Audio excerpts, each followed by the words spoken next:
Objet nombre SCP-54. Nymphe aquatique. Classe sûre. Procédure de confinement spécial, le sujet doit être maintenu dans une cellule étanche avec un équipement de contrôle climatique intégré. Une fontaine ornée remplie d'eau doit être entreposée au centre de la salle.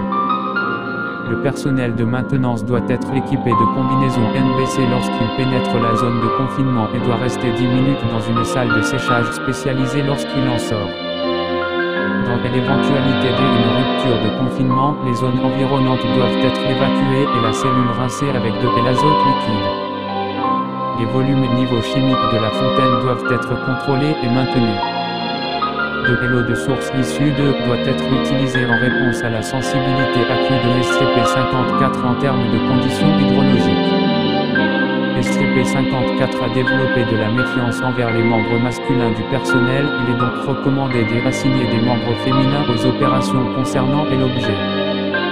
Description: hors de l'eau, le sujet prend la plupart du temps et l'apparence d'un humanoïde femelle composé en moyenne de 90 LDO. D'autres formes ont été observées, principalement des formes géométriques. Lorsqu'il pénètre dans un corps aquatique, il devient impossible à distinguer. Le sujet doit régulièrement retourner à ce stade liquide dans le but de maintenir son volume en palliant l'évaporation. Initialement trouvé à, il a été déplacé au site vu pour de plus amples études. Dans un premier temps, le sujet exprimait de la curiosité pour le personnel de la Fondation et semblait apprécier interagir avec les équipes de maintenance et de recherche tout en copiant leurs apparences. Après quelques semaines, la créature semblait s'être accommodée de sorte qu'elle sortait de l'eau pendant les opérations de maintenance routinières, bien qu'elle restait effrayée lorsqu'une étude de sa composition était tentée. SCP-54 est apparemment composé d'eau classique sans différence détectable avec l'eau de source provenant de la même source. Aucun phénomène thermal, électromagnétique, biologique ou autre indiquant comment fonctionne son corps n'a été détecté. La vapeur dégagée par SCP-45 pendant l'évaporation ne présente aucune propriété anormale lorsqu'elle est condensée. Les expériences de SCP-54 ont été suspendues en raison de données supprimées de chercheurs blessés. Les règles de confinement ont été révisées suite à cet incident. Après cela, le sujet a exprimé des signes de méfiance et d'agressivité envers les membres masculins du personnel, soit la majorité de l'équipe de recherche originelle, sujet reclassifié en Euclide. Transcription partielle, journal audio 054A. Suppression de l'arrivée d'eau. Le sujet refuse toute communication et devient inactif lorsqu'on lui refuse l'accès à de l'eau. Il adopte une forme théorisée pour réduire les surfaces exposées et soumises à l'évaporation. Dans les premiers jours, le sujet accueille toute personne entrant dans la salle de confinement par des mouvements d'impatience et d'excitation. Cela peut indiquer que le sujet a compris que nous avions le contrôle sur l'arrivée des eaux. Ce comportement a cessé hier, nous supposons qu'il a réalisé qu'aucune aide ne lui serait fournie. Réaction aux températures extrêmes.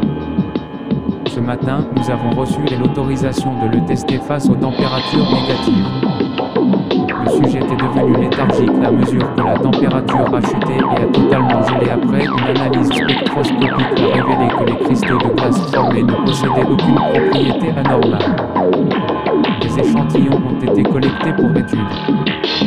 En totale opposition, son comportement lorsqu'il est soumis au test et l'exposition à 95 degrés est agressif et il tente même de briser son confinement. Nous avons soumis une requête pour inclure l'équipement de contrôle climatique aux procédures de confinement spéciales actuelles du sujet pour limiter son transport entre sa cellule et la salle de test, rendu difficile par les tentatives de résistance et le comportement désespéré de SCP-54.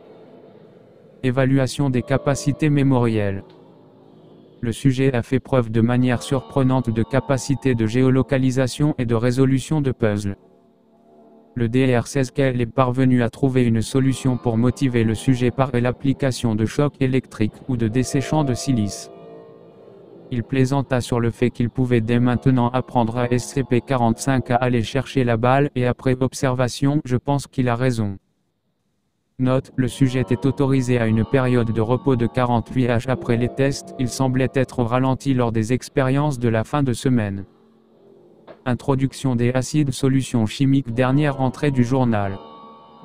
Je commence avec une solution DHCl à 0,5 m.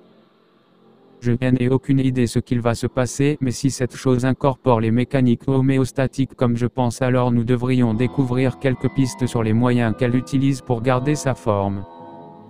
La température dans la salle a été baissée à 278 K pour faciliter le contrôle en cas de comportement erratique de 54. Addendum 054B. Après 5 ans sans incident, le sujet a été rétrogradé sur recommandation du DR. Les expériences resteront sous le contrôle de l'équipe de biologie de l'unité E7. La prudence reste de mise lors de toutes interactions avec SCP.